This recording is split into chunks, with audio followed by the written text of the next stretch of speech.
Welcome to my channel, Bookish English. Everyone says, read books to learn English, but no one tells you how. Which book should you pick first? How do you read if you understand nothing? How can reading help you speak English fluently? I had all these questions too, but I found a way that worked for me, a way that helped me grow from zero to confident, and now I'll share that secret with you. This is not just a method, it's my personal story. Tell me in the comments, what was the first English book you ever tried to read? I remember that day like it happened yesterday. I was sitting in class, and the teacher was speaking in English. She wrote some words on the board. She read them out loud. Everyone else was repeating after her, saying the words, nodding their heads. But I just sat there, silent. My mouth didn't move.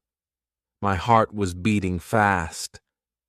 I looked at the words, but they meant nothing to me. They were just sounds, just shapes on the board. I felt small. I felt like I didn't belong. I was afraid she would call my name. I was afraid everyone would look at me and laugh when I said something wrong. After class, I went home feeling heavy. I turned on the TV, hoping to forget. There was a cartoon in English. The characters were laughing, shouting, talking fast. I watched them closely. Their faces were full of life, but I couldn't understand a single word they were saying. They were in a world I couldn't enter. I felt left out. I felt like English was a door, and I didn't have the key. That night, I couldn't sleep. I kept thinking about school, about the cartoon, about how I always stayed quiet. I asked myself, why can't I learn English? Is it because I'm not smart? Is it because I started too late? I felt sad. I felt broken. But then, I looked over at my small bookshelf. There was an old book sitting there. It was dusty. I had never opened it. It had a picture of a little boy with a red hat and a dog. I picked it up. I sat on my bed and opened the first page. It said, "This is Tom." There was a picture of the boy. I read it slowly. "This is Tom." Then I read it again and again. The sentence was short, but it made me feel something. I was reading English. I didn't need to ask anyone. I didn't need a translation. I just looked at the picture and read the line. I turned the page. Tom has a dog. I looked at the dog. I smiled. I understood. I wasn't fast. I wasn't perfect. But I was reading. I felt something inside me say, "You can do this."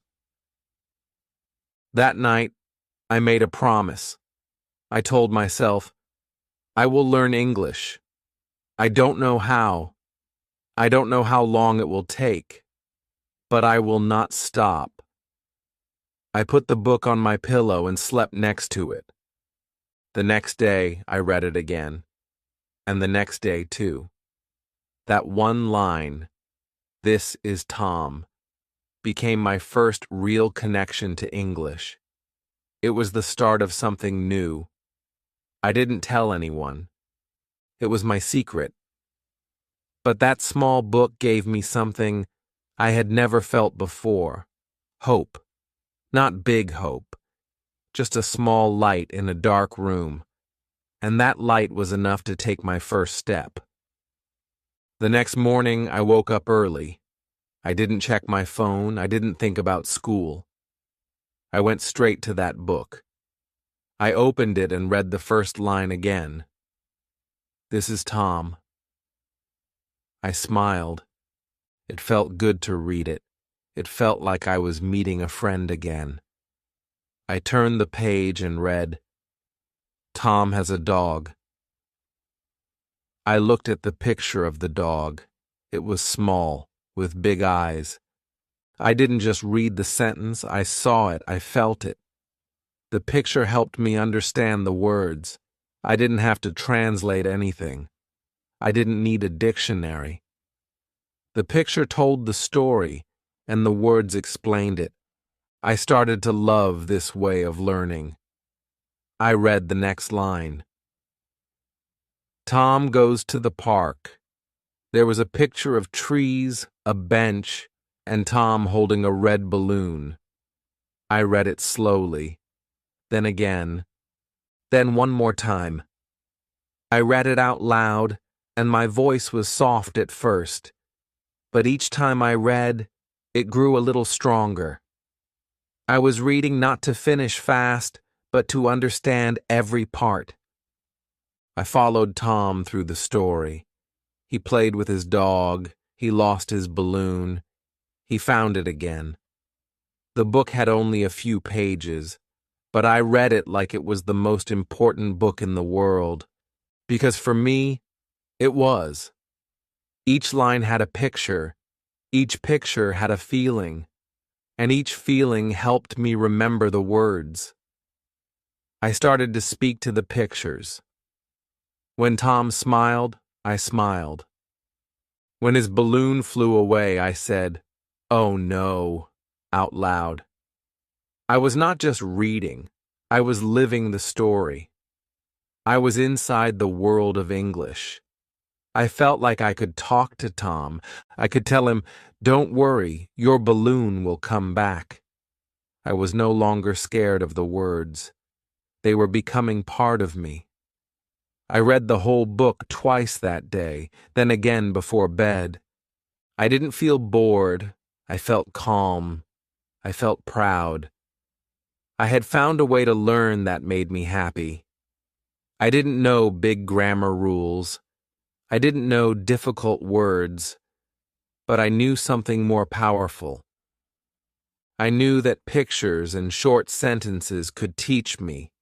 They could guide me. And they did. That night, I held the book close to my chest before I slept. I whispered the lines. Tom has a dog. Tom goes to the park. Tom finds his balloon.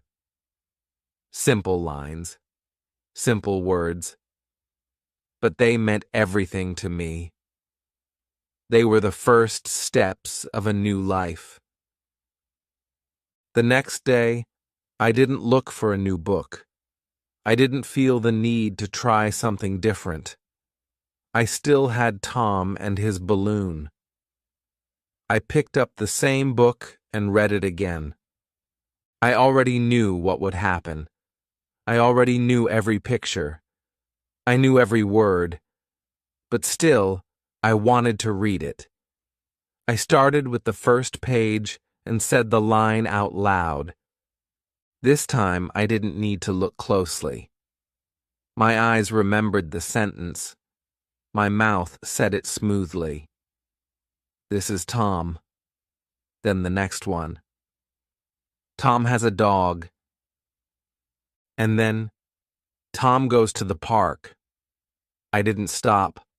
I read all the pages, and this time, I didn't feel scared or slow. I read like I was telling someone a story. I used my voice. I changed my tone. I read the happy parts with a smile. I read the sad parts with a soft voice. I was not just reading, I was performing. I felt something powerful inside me. I was learning, but it didn't feel like study. It felt like a game. I didn't care that I already knew the story. I cared that every time I read it, my English became better. My words became clearer. My confidence grew. And the more I repeated it, the stronger I felt. Some people think repeating the same book is boring. But for me, it was magic. Every time I read, I noticed something new. I said a word more smoothly. I understood a sentence more deeply.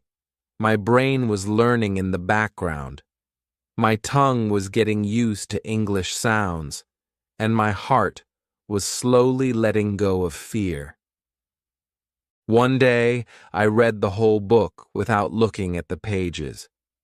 I was walking in my room, and I started saying the lines from memory. Tom has a dog. Tom goes to the park. I didn't even know I had memorized it. My mouth just said the words. That was a big moment for me. I laughed to myself. I felt proud. I felt free. I didn't need help. I didn't need notes. I didn't need a teacher. I had read the same story so many times that it had become part of me. Some of my friends asked, "Aren't you bored with that book?" I said, "No. This book is teaching me to speak." They didn't understand, but I didn't mind. I knew what I was doing. I was building a foundation. I didn't need to jump to hard books yet. I needed to grow slowly, one sentence at a time. And every time I read that same story, I felt like I was planting seeds of confidence in my mind. I believed something very simple but very true. If I can speak one book, I can speak more. And that thought gave me the power to keep going. After reading that book so many times, I started to notice something new in my life. My fear was smaller, my words came faster, my voice was not so shy anymore. And all this change came from reading just a few lines each day. That's when I had a new idea. I thought, what if I read a little every day? Just 5 minutes. Not an hour, not a big lesson, just 5 minutes with a book. It didn't feel like much, but I decided to try. I picked a quiet time each morning, sometimes right after I woke up, sometimes before going to sleep. I took the same book in my hands and started reading. I didn't rush. I read with care. Even on busy days, I didn't skip my 5 minutes. Even when I felt tired, I still read one page. That small habit gave me something big. It gave me control. I was no longer waiting for school or for someone to teach me. I was teaching myself. My 5 minutes became my power. One day, I realized I could read 2 pages in 5 minutes, then 3. Slowly, the time grew without force. Some days I read for 10 minutes, some days for 15, but I never forced it. I let the habit grow naturally, like watering a plant. The words became easier, the sentences made more sense. I started to say them out loud. I liked how they sounded. I liked how my voice felt. Reading every day helped me in ways I didn't expect. I began to see the same words in other places, on TV, in songs, in school. Because I read them again and again, they felt familiar. My brain didn't freeze anymore when I saw them. It smiled. It said, "I know this word." That feeling made me happy. It gave me courage. Some days I didn't feel strong. Some days I felt lazy. But I still picked up my book. Even when I was tired, I read one line. That one line reminded me of my goal. I didn't need to be perfect. I just needed to show up. And showing up changed everything. It wasn't magic. It was habit. A simple habit of 5 minutes a day. But that habit made me believe in myself. It made me trust that small actions done daily bring big results. And because of that small promise I made to myself to read just 5 minutes a day, I was becoming the kind of person I never thought I could be. A person who reads in English. A person who speaks with more confidence. A person who doesn't give up. After a few weeks of reading every day, something new happened. I began to hear sentences in my head even when I was not reading. I could remember lines from the book while walking outside or waiting in line, and sometimes I whispered them quietly just to feel the words in my mouth again. But I wanted more. I wanted to keep these words with me. I didn't want to forget them. So one day, I picked up a small notebook and wrote down the sentence I had just read. Tom goes to the park.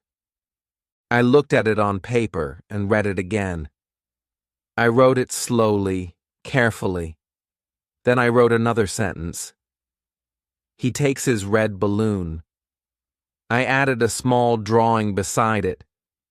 It looked like a silly picture, but it helped me remember. That notebook became my best learning tool. Every time I read something I liked, I wrote it down. Just one sentence a day. Sometimes I copied a line from the book. Sometimes I changed it a little to make my own sentence. Tom goes to the park became I go to the shop. Tom has a red balloon became I have a blue pen. These small changes made me feel creative. They made me feel like I could use English, not just read it. Writing the words helped me say them better. It helped me see the spelling, the shape of the word, the rhythm of the sentence. My hand was learning with my mind. And slowly, something amazing happened. I started speaking from my notebook. I looked at the lines I wrote and said them out loud. I didn't worry if they were short or simple. I spoke them with feeling. I used my own voice. Sometimes I read my sentences to myself in the mirror. Sometimes I read them while walking alone. That little notebook gave me something school never gave me. It gave me freedom. I could write anything I wanted. I could practice at my own speed. No pressure, no fear. Just my thoughts in English. And the more I wrote, the more I spoke. I wrote about my day. I wrote about the weather. I wrote what I ate. Simple things. But they helped me find the words I needed in real life. When I met someone, I could say, "It's sunny today," because I had written it before. I could say, "I like apples," because I had written that too. Writing helped me speak, and speaking helped me remember. I didn't need big grammar books. I didn't need long lessons. I just needed my notebook, my 5 minutes, and the will to try. That was enough. That was powerful. And from that small book of paper, my English voice began to grow louder. After writing in my notebook and speaking those sentences out loud, I started feeling more confident. But I still didn't have someone to practice English with every day. I didn't have a partner. I didn't have a class outside school. So I thought, why not talk to the book? It may sound strange, but it worked. I opened the book I had read many times, and this time I didn't just read the lines, I talked to them. When the sentence said, "Tom has a red balloon," I said, "Oh, I like red too." When it said, "Tom goes to the park," I replied, "Is the park near your house, Tom?" I started to ask questions to the characters, even though they didn't answer. I made the reading active, not quiet. I imagined Tom talking back to me. I imagined the dog wagging its tail when I said hello. It felt funny at first, but slowly it felt good. It felt real. I was using English to communicate, even if it was with a page. I started doing this every day. I would open my book and read a sentence, then answer it, or ask a question, or describe what I saw. Tom is running. I would say, is he running fast or slow? These small conversations made me feel like I was using real English. I was not just copying anymore. I was thinking. I was reacting. I was expressing myself. That's when I noticed a big change. My English didn't feel like a subject in school anymore. It felt like part of my life. I was using it to feel, to ask, to talk, even if the only one listening was me. My voice got stronger. My sentences got longer. I stopped whispering. I started speaking clearly. I didn't care if someone walked past my room and heard me. I was practicing. I was learning. I was proud. Sometimes I laughed at myself. Sometimes I made silly sentences. But I didn't stop. I made the book my practice partner. And the book never got tired. It never judged me. It waited patiently.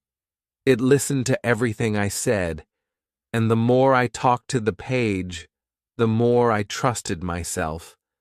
I could feel the language entering my heart, not just my head. I was not afraid of speaking anymore. I didn't need someone to correct me every time. I just needed to keep going, one sentence at a time. And that's what I did, talking to the page, turning fear into fun, and making my English come alive, word by word, day by day. As I kept talking to the page, something new started to happen. The words were no longer just sounds or sentences. They began to feel like emotions. I didn't just read stories. I felt them. I read one short story about a boy who lost his pet. When I reached the part where he cried, I felt a small pain in my heart. I knew that feeling. I remembered when I lost something important, too. I read another story about a girl who gave her last piece of bread to a stranger. That touched me deeply. I paused. I closed the book and thought for a moment. I had never felt English like this before. These were simple stories. The grammar was easy. The words were short. But the feelings were strong. I started to understand something very important. When you feel English, you remember English. Emotion is the key. I remembered the word alone, not because I repeated it many times, but because I read it in a sad moment. I remembered the word hope because the character used it when he had nothing left. These feelings made the words stay in my heart, not just in my brain. That's why I started choosing stories that made me feel something. Not just long or famous books, but simple ones with meaning. Stories about kindness, friendship, fear, dreams, love. I looked for books with real emotions, because every time I felt something, I learned something. One day, I read a short love story.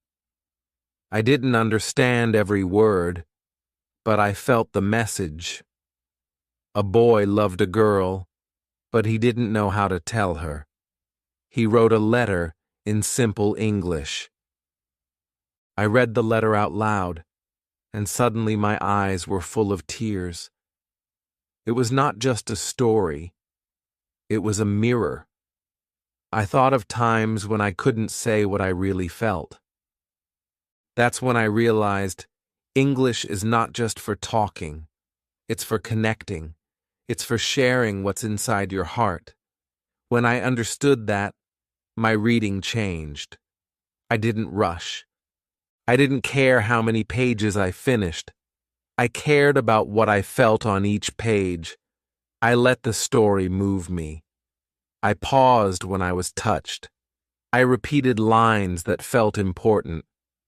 Sometimes I even wrote them in my notebook, not because I had to, but because I wanted to keep them with me.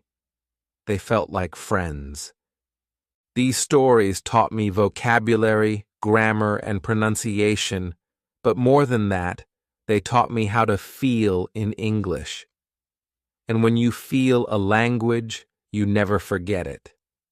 That's how I knew I was growing, not just as a learner, but as a person. And I wanted more stories like that, stories that speak not just to your mind, but to your soul. After I started feeling the stories, I wanted more. But I didn't want any random book. I didn't want books with difficult words or long chapters that made me tired. I wanted stories that touched my heart and helped me learn English at the same time. So I began to search for the right kind of books. Books that were simple, but full of meaning. Books that spoke clearly, not quickly. Books that used short sentences, not complicated ones. I remember finding one story about a little bird who couldn't fly. The sentences were very short. The bird is small. The bird is afraid. The bird tries again. Just 3 or 4 words in each sentence, but I understood everything. And more than that, I felt the struggle. I felt the courage. I cried when the bird finally flew. I will never forget that story. That's when I realized a good English book is not the one with big words. It's the one that helps you feel and grow. I made a list of my favorite books, the ones that helped me the most when I was just starting. The first was a book with pictures and simple actions, like eat, sleep, run, jump. The second was a dialogue book, where 2 characters talk in very easy English. I loved those conversations. I would read both parts out loud, pretending to be both people. It was fun. It felt like I was speaking in real life. Then I found a collection of short stories written for English learners. Each story had a theme: friendship, kindness, fear, hope. The stories were short, but each one gave me 5 or 6 new words. Not just words, but useful words. Words I could use in real life. I also liked books that repeated the same phrases. Repetition helped me remember. I didn't have to study hard. I just read, and the words stayed with me. One of my favorite books had the sentence, "She is brave," again and again. I remember it so clearly because I felt it every time. Now, when I hear that phrase, I don't just understand it. I remember the girl in the story. And I remember how brave I felt reading it. I also found some beginner biographies, short books about real people, about teachers, doctors, athletes, singers. Their stories inspired me. They had difficult lives, but they kept going. They used simple English to tell big stories. That made me believe in myself. I thought, if they can do it, maybe I can too. I want you to remember this. Don't choose the biggest book. Choose the book that speaks to you, even if it's short, even if it's made for children. If it helps you learn, if it helps you feel, then it's the right book for you. Don't listen to people who laugh at simple books. Those books build your foundation, and a strong foundation is everything. These favorite books of mine are more than just stories. They are part of my journey. They helped me learn slowly, with love, not pressure. And if you are starting now, I hope you find books like these. Books that make you feel brave, just like they made me. After reading so many beautiful stories and finding the books that felt right for me, I finally understood what worked and what didn't. I had tried many things in the beginning: long grammar lessons, hard vocabulary lists, watching movies without subtitles, but I always came back to books. Books gave me time. They gave me space. They gave me peace. And more than anything, they gave me progress. So I decided to build a reading plan for myself. A plan that was small but strong. It was simple, but it worked. Every day I followed 6 easy steps. The first step was to choose a book that matched my level. Not too hard, not too easy. I picked books with pictures or short stories made for learners. This made me feel safe. The second step was to read only 1 page slowly. I didn't rush. I didn't try to finish the whole book in a day, just 1 page. I read it aloud, with feeling. I let the words sit in my mouth. I felt the rhythm. The third step was to repeat the page. I read the same lines 2 or 3 times.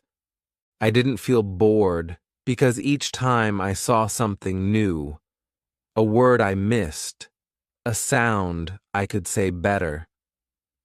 Repeating helped me remember without pressure. The fourth step was to write down 1 or 2 sentences in my notebook, either from the book or something I made on my own using the same words. Writing helped me think. It helped me create. The 5th step was to speak from the page. I would close the book and try to say 1 or 2 lines from memory. I didn't worry about mistakes. I just tried. I used my voice. I made the words mine. And the last step, the most important, was to feel the story. I didn't treat reading like homework. I read like I was meeting a new friend. I smiled with the happy lines. I felt quiet during the sad ones. Feeling the story made it stay in my heart. This was my reading plan. A simple plan. But it changed my life. I didn't spend hours studying. I didn't need to be perfect. I just needed to follow these small steps every day, and little by little, I changed. My reading became easier. My speaking became more natural. My thinking started to happen in English. I didn't even notice when the change began. But one day, I was reading a story, and I realized I wasn't translating. I was just understanding. And that moment made me stop and smile. My plan had worked. And if it worked for me, I believe it can work for anyone. You don't need a big method. You need a small habit, a quiet voice, a little courage, and a book that makes you feel something. That's all. That's enough. When I look back now, I see how far I've come. I started with fear. I started with silence. I couldn't say a single English sentence. I was afraid to speak. I couldn't understand cartoons or songs or stories. I felt lost. I felt outside the world of English. But one day, I picked up a small book with a picture. And that one small step changed everything. I didn't have a big plan at the beginning. I didn't even know if it would work. But I stayed with that book. I read it again and again. I repeated the lines. I wrote them down. I spoke them out loud. I talked to the page like it was my friend. I chose stories that made me feel something. I built a small reading habit. I followed a simple plan. And most important, I didn't stop. Even when it was hard. Even when I felt slow. Even when others moved faster than me. I didn't stop. And now I can read. I can speak. I can even tell my story in English. And I tell it not to show how smart I am. I tell it to show you something. If I can do it, so can you. Maybe today you feel scared. Maybe you think English is too hard. Maybe you tried before and gave up. But I want to tell you, your story is not over. It can begin today. You don't need to be perfect. You don't need to know everything. You just need to choose one small book, read one small page, speak one small sentence, write one small line, feel one small emotion, and repeat. That's how your story will grow. That's how your voice will come to life. You don't need a classroom. You don't need expensive courses. You need courage. You need honesty. You need to start small and stay with it. And if you stay, the results will come. One day you will look back and say, "Now I speak well. I can talk with friends. I can read books. I can write sentences. It was not easy, but I did it." And that day will come sooner than you think. Just start. Start with a book. Start with a smile. Start with your own heart. Because your English story is waiting to be written, and only you can write it. If this video touched your heart, please like, comment, and subscribe to the channel. Comment below. What book will you start reading today? I'll be reading your comments, and I'd love to see your first English sentence there. You can do this. Your story starts now.